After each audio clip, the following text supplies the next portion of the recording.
Good morning class. मैं आपकी हिंदी की टीचर रंजना सिंह। आज हम सभी माइक्रो सिलेबस में हिंदी में टॉपिक भाषा पढ़ेंगे।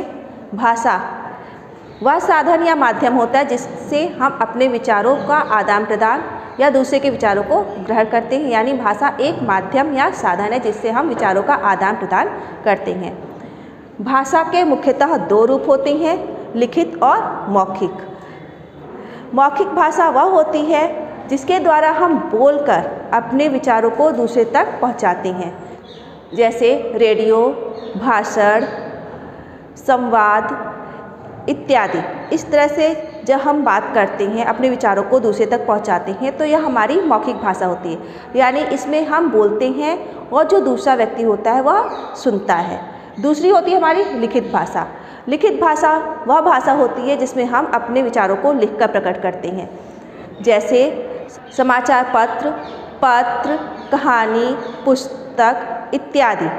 मान लीजिए कोई बच्चा हॉस्टल में है, अपने घर से बहुत दूर, और वह अपना समाचार अपने घर वालों तक पहुंचाना चाहता है, तो वह जब लिखकर पत्र के माध्यम से अपने विचार को अपने घर वालों तक पहुंचाता है, तो वह क्या हो जाता है, वह हमारा लिखित माध्यम हो जाता है।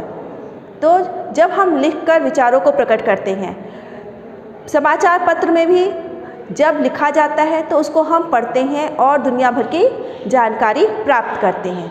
यानी जब हम लिखकर अपने विचारों को प्रकट करते हैं तो उसको कहते हैं लिखित भाषा। इन दो भाषाओं के अलावा एक सांकेतिक भाषा भी है जिसका ज़्यादा प्रयोग नहीं होता है।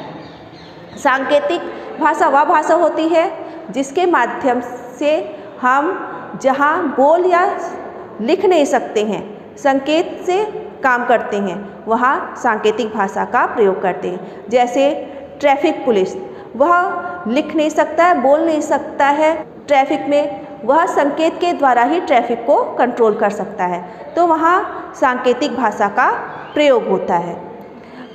आपके जो लिखित भाषा है और मौखिक भाषा है, इन दोनों का प्रयोग ही व्याकरण में मिलता है। व्याकरण में इन दोनों भाषाओं के बारे में ही बताया गया है।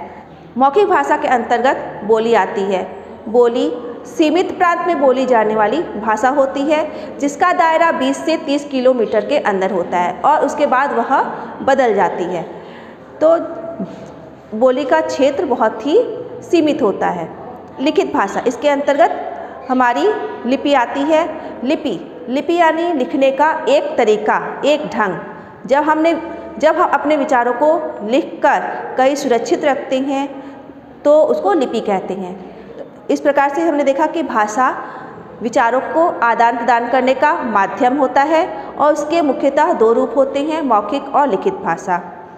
और मौखिक भाषा के अंतर्गत बोली आता है जिसका क्षेत्र सीमित होता है, जिसका दायरा सीमित होता है, और जो लिखित भाषा होती है उसके अंतर्गत लिपि आता है जिससे हम अपने विचारों को लिखित रूप से रख सकते हैं।